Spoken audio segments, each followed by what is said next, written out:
Շնորհակալություն մեծարգո վարչապետ, հարգելի կառավարություն, սիրելի քաղաքացիներ։ Մեր ավտոբուսը շրջում է մարզերով եւ մենք այնտեղ հավաքագրում ենք հիմնական խնդիրները, որոնց հետ բախվում են մեր քաղաքացիները եւ ձեռնամուխ ենք լինում դրանց լուծմանը եւ հենց այս շրջանակներում հարցս ուղղում եմ կրթության, գիտության, սպորտի եւ մշակույթի նախարար Տիկին Ժաննա Անդրեասյանին։ Տիկին Անդրեասյան, ազգի պահպանման եւ ընդհանրապես պետության գոյության հիմնասյունը եւ ամենամեծ հիմնասյուններից մեկը մշակույթն է։ Մշակույթը մեծ մասամբ հիմնված է արվեստի վրա եւ շատ երկրներում, որոնք որ հասկանում են, որ թե պետությունը, թե ազգը առանց արվեստի եւ մշակույթի գոյություն ունենալ չի կարող, հիմնականում ֆինանսավորումը աջակցության տրամաբանությամբ է տրվում արվեստին եւ մշակույթին ընդհանուր առմամբ։ Եվ այն պահին, երբ որ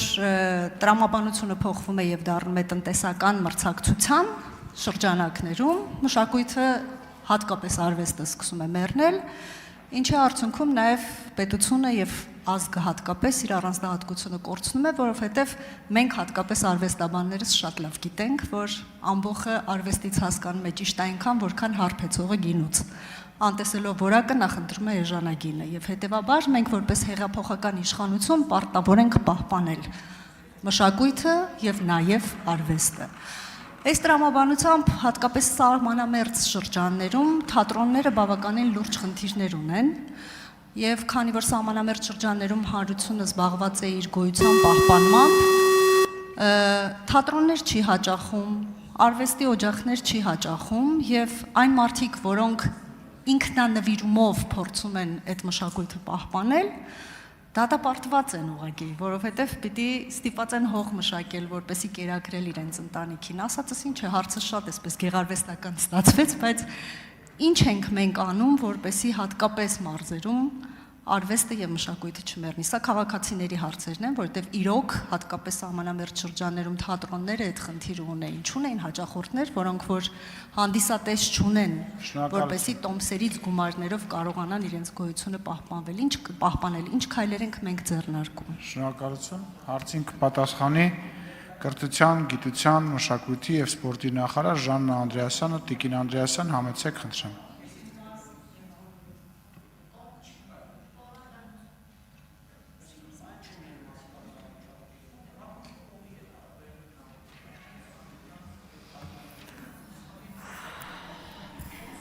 Շնորհակալություն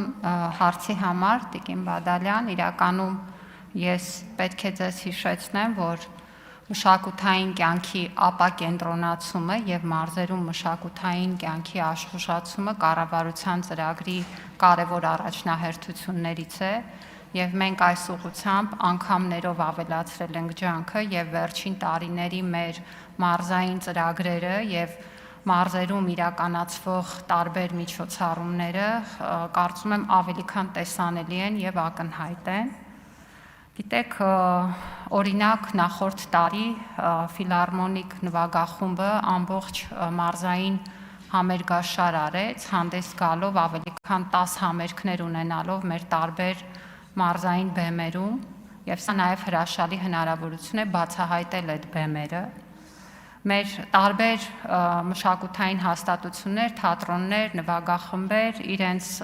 խաղացանկերում եւ իրենց տարեկան պլաններում ընդգրկում են մարզերում պարտադիր հյուրախաղերը եւ սա պետության պահանջն է, որովհետեւ մենք իրենց հետ կնքվող պայմանագրերում պարտադիր ենք դարձնում, որպեսզի նրանք մարզերում հանդես գան եւ այդ իմաստով օրինակ ձեզ հենց այս պահին սահմանամերձ բնակավայրերից էիք խոսում, այս շաբաթը թատերական շաբաթ է, գիտեք, մարտի 27-ը թատրոնի միջազգային օրն է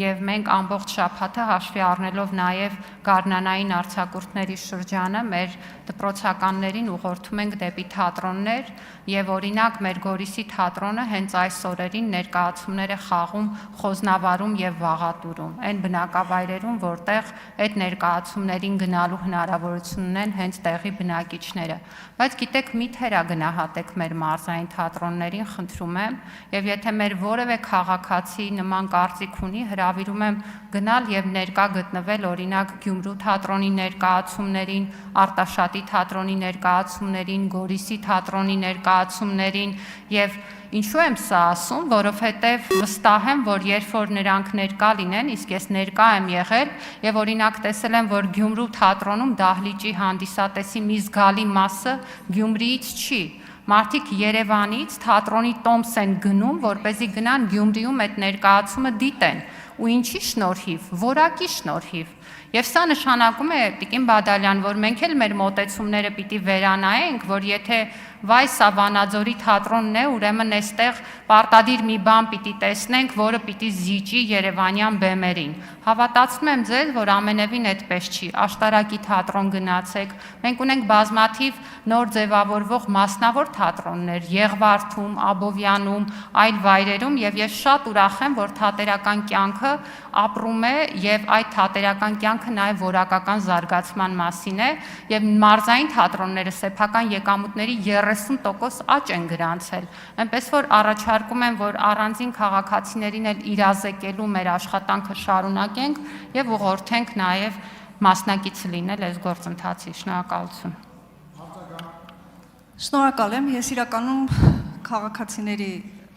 խնդրանքով էի հարցը բարձրացրել, իհարկե նաև կան զարգացող թատրոններ, թատերախմբեր, բայց նաև կա դրա ճիշտ հակառակը եւ հետեւաբար ես իմ խոստումը կատարեցի, բայց եւս մեկ հարց օգտվելով առիթից Տիկին Անդրեասյան,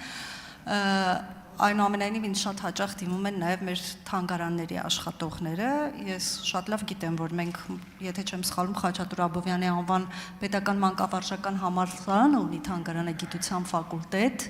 եւ բազմաթիվ շրջանավարտներ, որոնք տարիներ շարունակ սովորելով հետո աշխատում են միայն իրենց ներքին մղմամբ, որովհետեւ ես ուսումնասիրել եմ եւ գիտական, գիտահետազոտողի կամ էքսկուրսավարի ֆոնդապահի աշխատավարձը միջինում կազմում է 80,000 դրամ եւ բնականաբար մարդը դրանով ընտանիք պահելու հնարավորություն չունի։ Ես գիտեմ, որ մի շարք քայլեր ձեռնարկվել են, բայց արդյոք արտաբյուջեն կարող է ապահովել թանգարանի աշխատողի կամ թանգարանի ընդհանրապես բոլոր կարիքները եւ արդյոք սա վերանայման կարիք չունի եւ թանգարանների աշխատողների որոշակիորեն հասկանալով, որ դրանք մրցակցության մեջ չեն կարող գոյություն ունենալ, բայց թանգարանները պիտի լինեն եւ կա նաեւ մեծ եւ փոքր թանգարանների նկատմամբ տարբերակված մոտեցումներ։ Այս հարցերում այս խնդիրները, որոնք ակտուալ են, սրանցով ինչ մոտեցումներ եւ ինչ քայլեր ենք մենք ձեռնարկում։ Շնորհակալություն։ Շնորհակալություն, Տիկին Բադալյան, իրականում կուզեի ավել ժամանակ ունենալ, որովհետեւ գիտեք, ձեր հարցադրման մեջ էլ մի կոնցեպտուալ բնութագրում հնչեց, որի հետ ես համաձայն չեմ եւ կարծում եմ, որ մեր մշակույթի ոլորտի հիմնական խնդիրը արգահատալից վերաբերմունքն է առ փողը։ Ես ամենևին չեմ համարում, որ մշակութային գործունեությունը եւ դրա արդյունքում ստացվող այդ թվում նյութական արդյունքը իրար հակադիր բաներ են եւ կարծում եմ, որ պետական քաղաքականությունը պիտի խրախուսի մշակութային գործունեության հանրային եւ տնտեսական արդյունքի ավելացումը, չմոռանալով աջակցության կարեւորությունը բոլոր այն տեղերում եւ բոլոր այն խմբերի համար, որտեղ դա անհրաժեշտ է։ Այդ իմաստով կարծում եմ, որ թանգարաններն էլ հատկապես հաշվի առնելով, որ մենք ձեզ հետ միասին ընդունել ենք թանգարանների օրենքը, որը մեր այս ոլորտի առաջին օրենսդրությունն է եւ դրանից հետո 20-ից ավել իրավական ակտեր են ընդունվել, ստեղծվել է նաեւ թանգարանների համար ատեստավորման հնարավորություն, մենք առաջիկայում կգնանք այդ ճանապարհով եւ դրա արդյունքում նաեւ վարձատրության բարձրացում ենք նախատեսում, բառացիորեն մոտորերս կարգը կդրվի հանրային քննարկման։ Շնորհակալություն։